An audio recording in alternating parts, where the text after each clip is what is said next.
Alors, pour améliorer cette qualité de vie en établissement, la première condition est de faire en sorte que l'entrée en établissement soit une entrée qui soit préparée, qui soit paisible, qui soit appuyée sur des phases de transition où la personne rend visite à l'établissement, où elle passe par des structures d'accueil temporaires comme un accueil de jour, où elle peut avoir avec l'équipe de l'établissement un contact un peu approfondi, pas seulement au niveau du service rendu, mais sur la vie de l'institution qui va l'accueillir.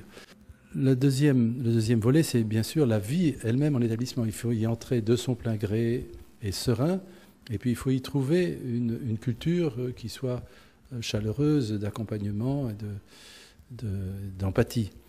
Est-ce qu'on peut développer un sentiment de bien-être dans l'établissement si toutes les chambres sont conçues dans le même modèle et que la capacité de chacun à personnaliser un peu son environnement immédiat est limitée. Donc il faut qu'on sorte peut-être un peu d'une culture trop médicale et qu'on aille peut-être davantage vers une culture sociale comme à la maison, comme chez soi. Si on veut rentrer dans cette dynamique qui est très, très honorable et très ambitieuse, il faut revisiter un certain nombre de sujets, notamment l'organisation de l'espace. La Fondation Médicale des Mers s'en est beaucoup occupée. On peut faire beaucoup mieux et sans coût additionnel énorme. Repenser l'organisation, compléter la formation et la mobilisation du personnel. On peut aussi réorganiser la relation avec l'extérieur. Et ça, c'est très important. C'est très important parce que ça fait plaisir à la personne malade d'aller dans un jardin, de cultiver une partie du jardin, d'aller sur le marché le jour de marché, d'aller faire des courses, d'aller parfois dans des expositions. Tout ça, c'est important. Au minimum, c'est de la distraction. Au mieux, ça peut être concourir à une certaine forme de réhabilitation. Mais cette notion d'espace extérieur est très importante parce que si on veut avoir le sentiment qu'on rentre chez soi, qu'on a un chez-soi, eh bien, il faut d'abord quitter son chez-soi. Donc il y a une espèce de dialectique.